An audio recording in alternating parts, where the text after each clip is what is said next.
Julia, is that a round fish? That is cute. Oh, it's alive. Okay, beloved, I'm going to need you to do something with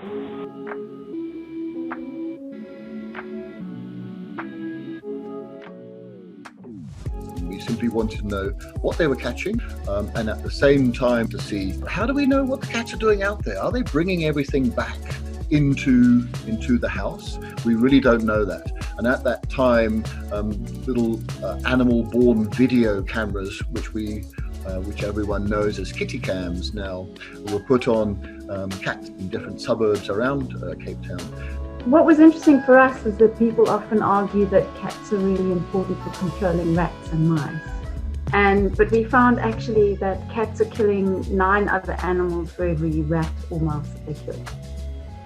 We had a study getting the owners to record all of the prey that the cats brought home so that we could get some sort of idea on whether the cameras might affect the prey that they brought home, but also just kind of make sure that the owners were keeping track of what was brought home.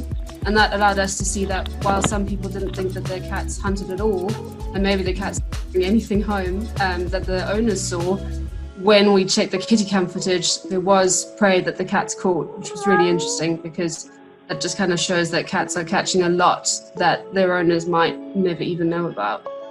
Everything from scorpions, spiders, crickets, mice, birds, bats, squirrels. A lot of the owners thought that their cats weren't going anywhere, but with those GPS collars, I could actually see that quite a number of them went into the conservation or wetland area. And so I think that most people think that their cats might not be going that far because they think that they're either lazy cats or they feel old.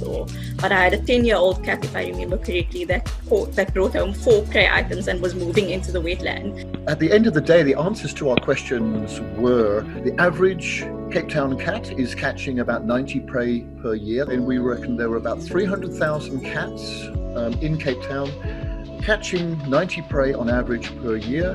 That translates to 27.5 million animals per year. Most of those were reptiles. So the vast majority were reptiles, 14 million reptiles, for example. We estimate about 450,000 birds, including sunbirds, sugarbirds, weavers, a tiny percentage, below 2% of all the prey, according to the kitty cam study. So those were the answers we needed. And then we turned and said, where are these cats going?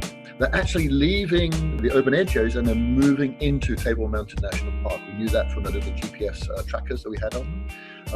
And from that, we could estimate there's just over 2,000 cats on the urban edge going into Table Mountain National Park. And from that, we could work out approximately 200,000 animals per year are being taken from within this biosphere reserve. People also say, well, what should we do? And I think that's the thing is now we need to try and meet them and say, okay, well, how can we reduce it? Because we understand people love their cats, and especially now during lockdown, people who live alone, it's particularly important, I think, this connection. There is some research that seems to show bells might make a difference, but of course, the reptile's not going to hear a bell. And even if they hear a bell, do they even know that it signals danger? Justin Rian, who was the professor also involved in the study, he suggested we actually have cat-free zones as a buffer around Table Mountain National Park.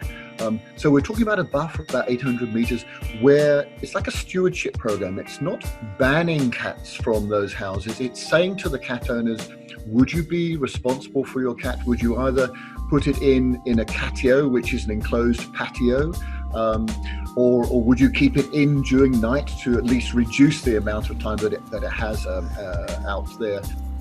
We originally thought that, listen, we're in Africa, there's lots of predators around, cats wouldn't perhaps have such a big impact. And they have just as big an impact as they do in other parts of the world. So the fact that these cats are living in Africa means nothing. They are having as larger impact in terms of the number of prey caught per cat per year.